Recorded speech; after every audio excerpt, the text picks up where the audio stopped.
Record. Hello and welcome.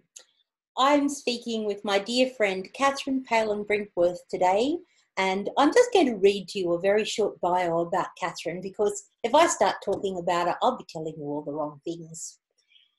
Our next speaker is a behavioural scientist with a passion for developing leadership and commitment to business success, and boy, is she good at those things. Her special focus is shift work for surviving and succeeding through chaos. It's about your intrinsic ability to change your world by changing your perspective or thinking differently, helping you to understand how your brain works at its best and how you can empower yourself to optimum outcomes. Her work has impacted the world through disruption, recession, and financial crisis. Along the way, she's managed single parenthood very well, I might add, survived a significant burns accident, and you'd never know it, and defeated a terminal cancer diagnosis, thank goodness. She says the parenthood was the hardest, but the result was very good, Catherine. Please help me welcome the shift worker herself, Palin Brinkworth. Oh, Jenny, thank you. That's okay. You're delighted to write that about you. Oh dear. Catherine, I'd love you to tell me about the sort of work that you did before you started your business.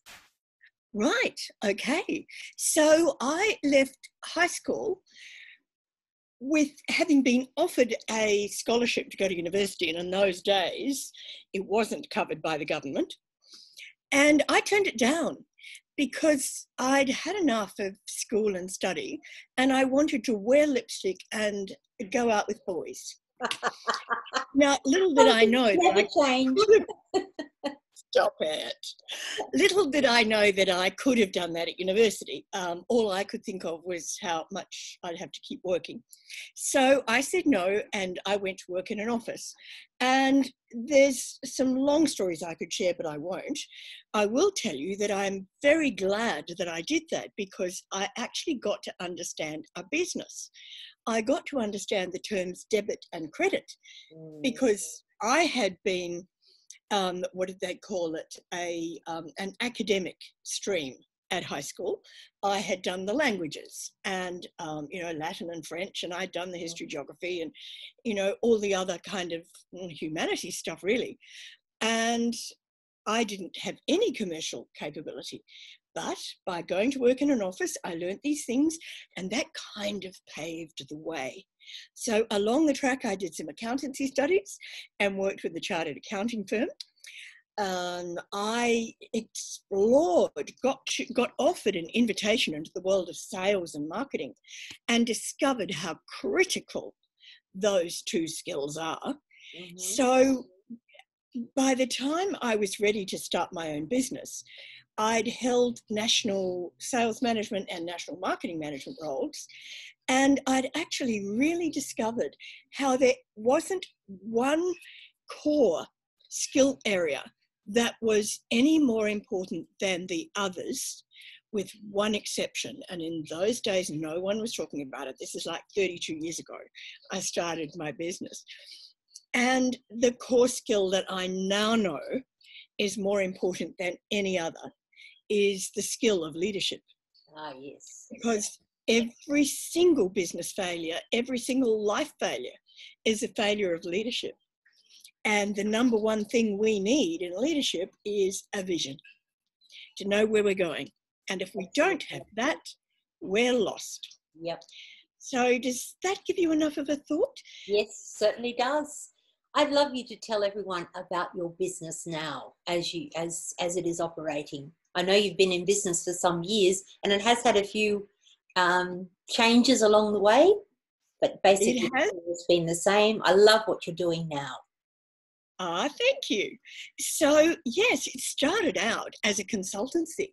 It simply started out as me wanting to do for a range of freelance clients the work that I had done for my employers. Mm-hmm. And I wanted to do that because I had, at the time, a 9-year-old son. He's now quite a lot older than that, but a 9-year-old son who had not handled a move to Melbourne from Sydney and then a move back to Sydney. And he was lost. And I knew he needed to be with me more. So I resigned my 8 till 6 management role and I started a business, which little did I know would have me working from 6 till 8. And actually that's pretty much the beginning. It was a consultancy. I had consulting clients asking me if I would train their people. And so I went and did all the trainer stuff and adult ed and NLP certification and master certification so I could build a good training business. And people kept asking me to go and speak at their conferences. And they were offering me a fee. So I would do that too. And I discovered I loved that, you know, like permission to talk non-stop and get paid. Woohoo! So those 3 balls I juggled for a long time. There was consulting and speaking and the training. Consulting, speaking, training. Training was like the bowling ball with the other 2 tennis balls.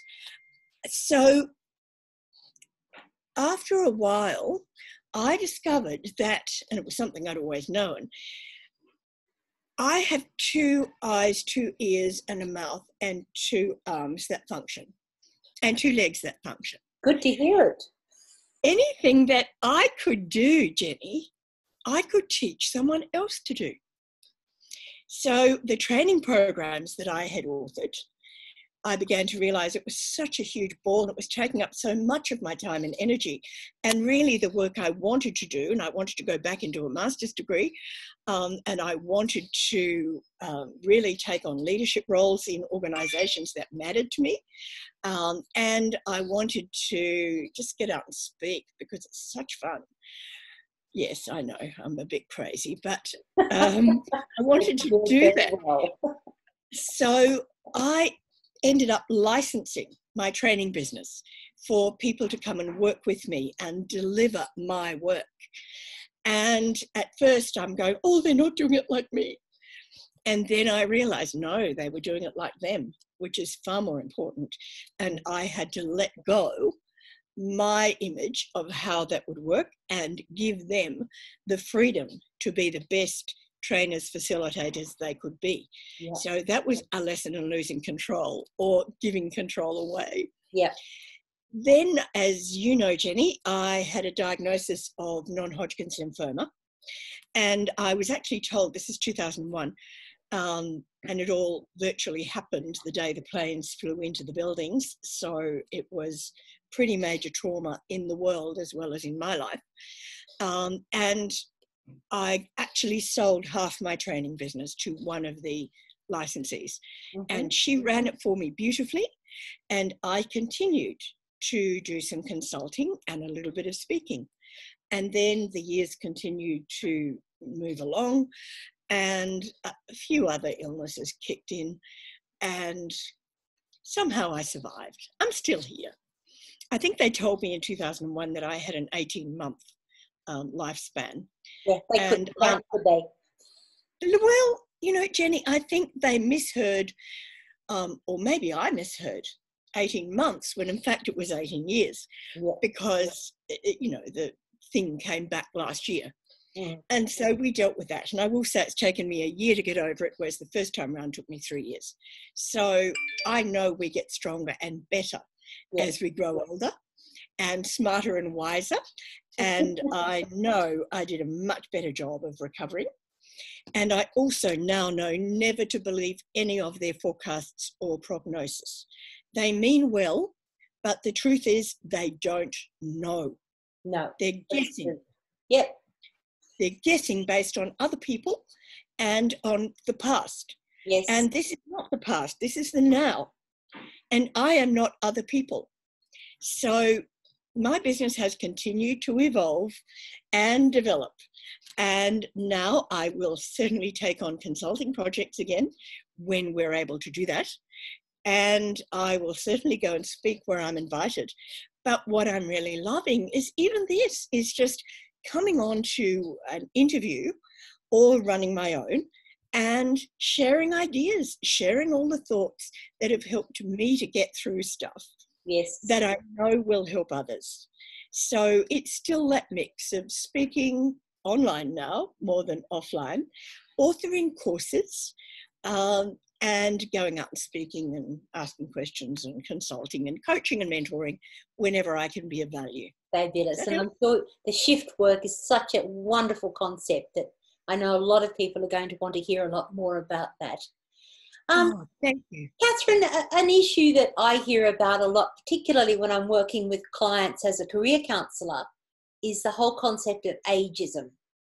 Now, this is something that I rail against because I think, as you said, you can get as you get older, you don't necessarily want to stop doing things. Some people do, and that's fine, that's their choice. But lots of others like us kind of want to keep doing things. Have you found that age has been an issue for you working in your own business? Yes, and I wish it were not so, but it is. So I think when I first began to encounter it was a fair way back on the timeline. So I wasn't as old as I am now. But someone who was running a speakers bureau, which is like an agency that recommends speakers for specific roles or conferences or topics, actually told me that I was too old and I ought to give up. And I do know another bureau said to one of my colleagues that unless she got a facelift, they wouldn't be able to work with her. No, dear. And that woman has so much to offer, and I know I've got a bit to offer. So it was heartbreaking at the time because I believed that person. Yeah. And I let it get to me. And I really let it stop me from doing all the things that I would love to do. Yeah. And I would say, Jenni, that it was last year coming through the lymphoma again. Yes. Knowing that I was in remission again. Yeah. Yeah. Knowing that I could decide to have another 20 or 30 years because my formula for recovery starts with a decision, that I could decide that, and that it didn't actually matter if the touch-up appearance button on Zoom didn't work for me. And I'd shared that joke with you. I actually discovered it was already pressed and I couldn't get it. I haven't pressed it, Catherine.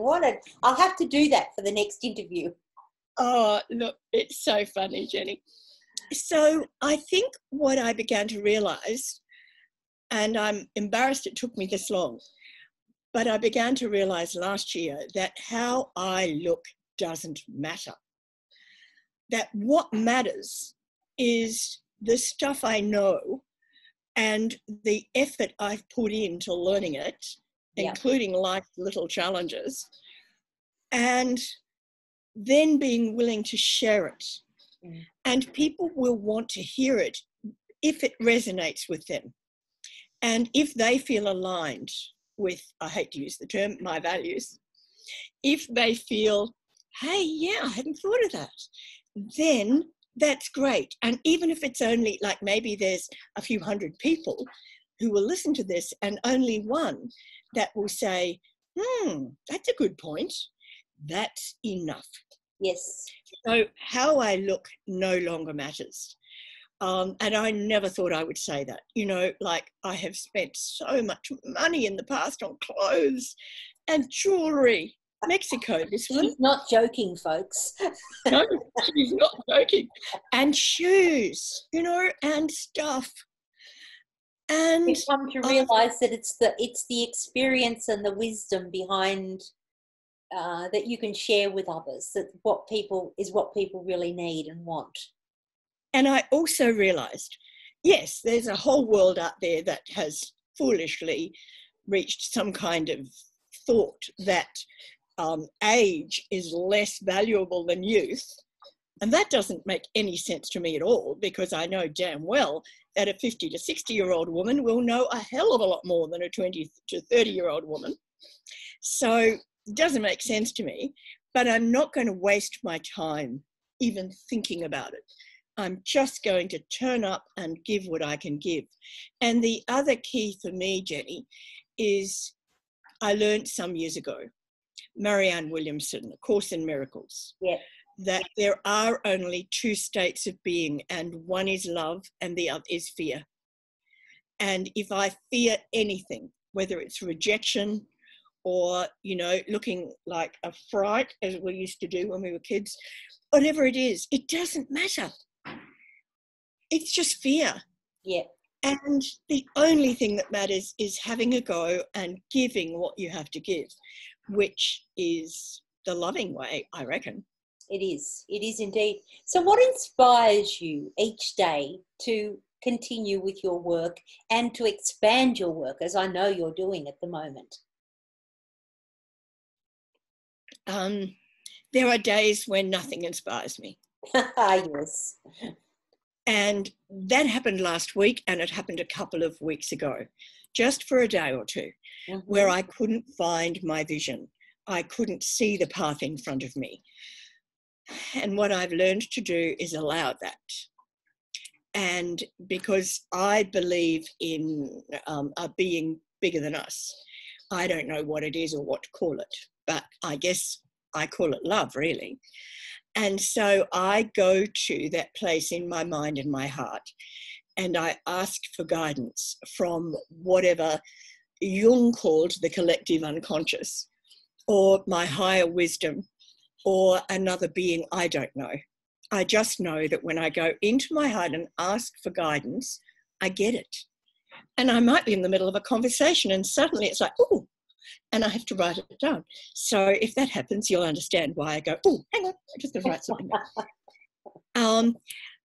So, yeah, I think it's what inspires me is the possibility that this life, this work won't be wasted. I find when I do my live Facebook group thing, it's called Coffee with Catherine, and I turned it into a public group today, Jenny, so others can get involved in it. When I get encouragement back, when I might say something like, is this just waffle? And people will write, no, it's good, we like it. I go, you sure? But it's feedback. Yeah.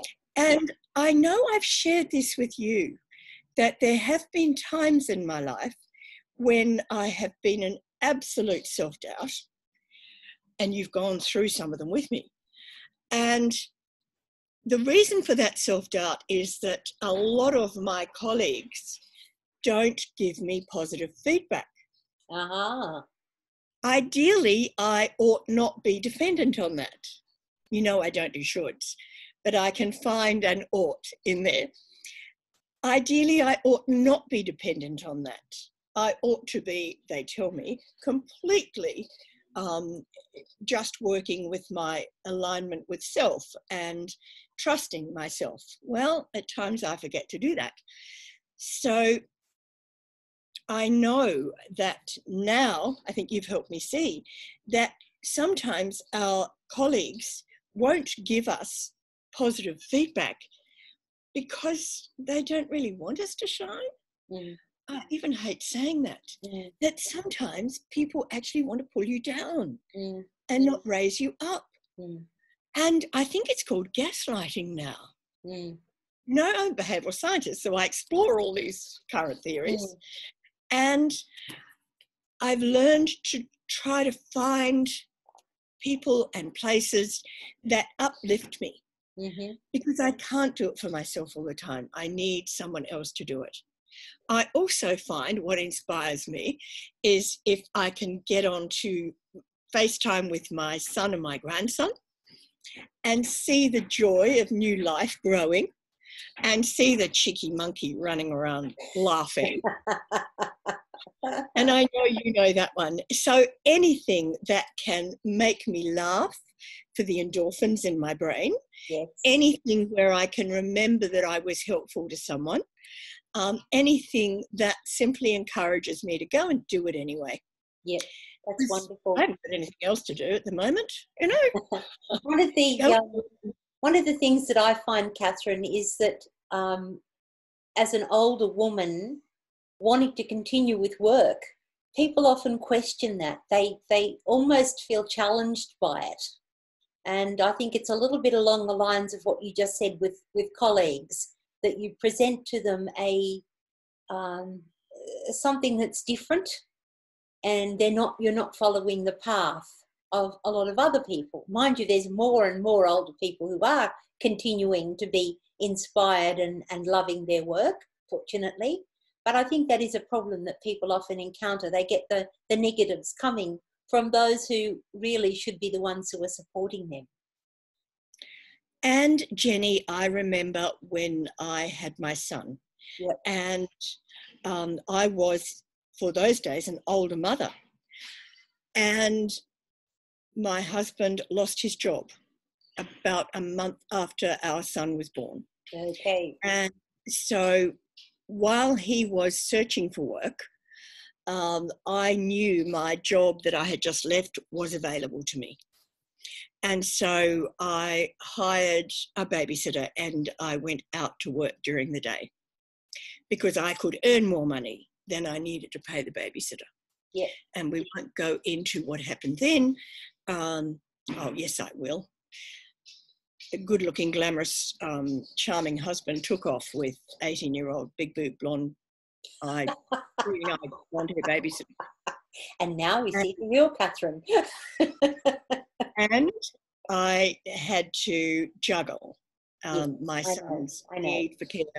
And we laugh about it, but it was a very, very hard time. It was hard. Yeah. And I was not the mother that could take him to playgroup. Yeah. I had to pick him up from daycare before I hired the babysitter. Yeah. And I felt the criticism of the other women. I felt the criticism of my friends for not being a stay-at-home mum. Yeah. And it's exactly the same because I'm not a stay-at-home retiree. Mm. The thing that I think really matters to me is that just like working or non-working mothers, which is insane because you work just as hard as a non-working mother, you just work in a different place. Yeah. And, you know, raising children is the most important things we can do. But I think it's been allowing myself to be who I am, and that's a primary life lesson anyway. Yeah. And if anyone ever, I know this now, gives me negative feedback, I've learned that hurt people hurt. People who are completely comfortable in their own self, in their own pathway, they allow others to be completely comfortable. Yes. So I've learned that people that give me a hard time are actually going through a hard time themselves. And I just think it's lovely if somebody wants to, and I find this more with people who had jobs, actually, Jenny. People want to finish their job and retire and relax. Yes. And my sister was in that category, is still in that category. And she has the right to do whatever she wants as long as she's happy and enjoying it. And as long as she doesn't complain to me. If she does, I will say, you chose it, decide again. Mm. I think if we've been in our own business, we're quite a little bit more used to being free to do what we want to do. And yes, we had to work long hours when we were building our business. And now I am more or less work optional, and I can work as much as I want to work. And if I'm tired, I stop. Mm. And if I'm made a commitment to be somewhere and I just don't feel up to it, I know I can ring them or email them or Zoom them and just say, look, I just can't do that today. Can we put that off for a couple of days? Yeah. And everyone understands because we're doing everything we can and we're not playing games and making excuses. Yeah. So very interesting, tying that concept of criticism of the mum who's not stay at home with the criticism of the so-called person who should be retired not being retired. That's very interesting. Catherine, and a couple of, sorry, go on. No, I was just going to say, that seems to be one of the things in life, is that we get to reconfirm our commitment to something by being challenged.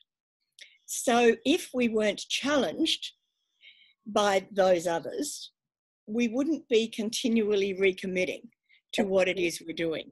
And I'm finding that useful.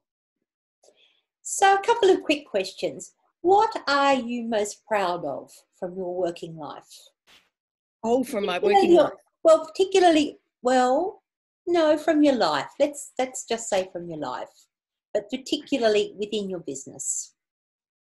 Okay, because the thing I'm most proud of is having raised a wonderful son, loving man. Yeah, and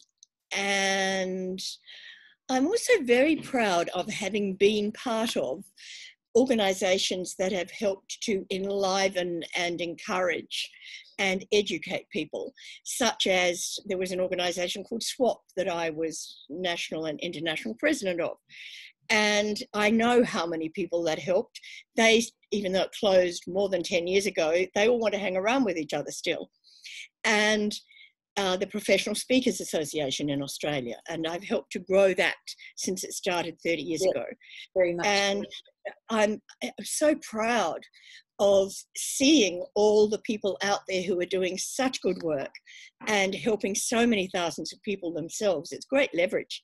But in my work, but that's all part of your working life, and they're big things to be proud of. There is a client for whom I was a coach and mentor a few years ago, who literally used to sit with me and drink in everything I said. And a lot of people don't. A lot of people go, yeah, okay, yeah. And you can see them, they're writing, but they're thinking, oh, I don't know, I don't want to do that. That'd be uncomfortable. Yeah. Yeah, well, anything to do with improvement is uncomfortable. You know, we need to get over that. Change and improvement is never going to be comfortable.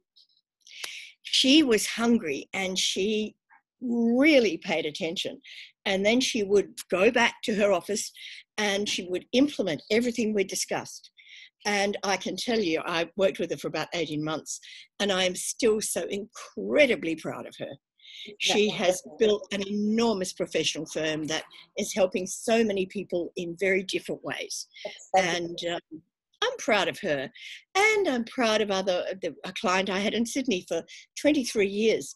And I was consulting to them, helped them set up an internal mentoring system, coached their executives, and helped them grow. And they had offices in Sydney and Perth and London, and I got to work in all those offices with them and just watched them just bed down their values and develop a really powerful platform for helping their clients. So there's probably more, but... No, that's enough for now, because our recording time is going to run out fairly soon. I guess one last question. Are you glad that you're in business for yourself? Are you enjoying it? I know not every day, but are you enjoying it overall? And what word of wisdom would you share, or words of wisdom would you share with someone if they were thinking about making the transition from being an employee to actually having their own business? I can remember what that felt like. And because I was so committed to Nick, I didn't dally long over the decision. I just knew I had to leave the corporate environment with its demanding hours of 8 till 6, and I had to start working in my own business from home, which usually meant from 6 till 8. But at least I could have the afternoon with him and then work at night. Yeah. So one of the great benefits for me has always been that flexibility around when I want to work and what I can do in those hours. One of the things I've had to learn is not to exchange one employer for 100 employers, because our clients can become our employers very quickly. Yeah. And we can start, as I did in the 90s, doing too much for them and not claiming our value, right? Wanting to be sure we were of value, so giving so much for nothing, and then hearing them do so well and wishing that I'd followed my own advice a bit more. So yes, I love being in my own business because it gives me freedom. I've never related well to the word discipline. I don't know whether that was the nuns at school in my childhood or not, but I don't like that word. So what I now say to people, if I'm helping or coaching them or mentoring a little way down the track, is the really important way to think about it is don't think of yourself as self-employed as opposed to employed. You were employed, now you own a business. And it's a very different mindset to being self-employed. Yes. When you own a business, you, the business owner or shareholder, have to employ a general manager under you. That general manager will usually be you. Then you have to employ the functional line managers under you that do the work that needs to be done, and those 4 line managers are you. And the 4 line managers that I usually envisage with a client, there's the production, manufacturing, which needs all the research, etc. So for me, it's speech writing or course writing, actually creating the product if you have to do that, and then marketing it and being responsible for the marketing and the sale, and then the admin and all the things that have to be done there, and then the financial management, which was never my favorite. I have to own it. But what that does is that it gives me a framework for outsourcing whenever I can afford to do that, whenever I feel is the right time. Yes. And I can hire a marketing and sales person. I can hire a finance person. I might want to always go doing the delivery, but in my training business, I hired others to do that. Yeah. And so if you think of it as a business with layers, which at the beginning you will do all yourself, and the hours can be a bit challenging, only to start with. We need to plan carefully, and I know you're good at this, to get down to the hours that need to be put in and not end up giving our lives away, and certainly not our health away. Fabulous advice, Catherine. It's been an absolute delight to speak with you. You shared some absolutely wonderful, wise, Oprah-like sayings. It's been quite wonderful. And I hope that everybody who's watching the video, listening to the podcast, will enjoy it as much as I have. I'll put your contact details in the show notes, and I thank you once again for your time. It's my pleasure. Thank you, Jenny. Okay, bye. Bye.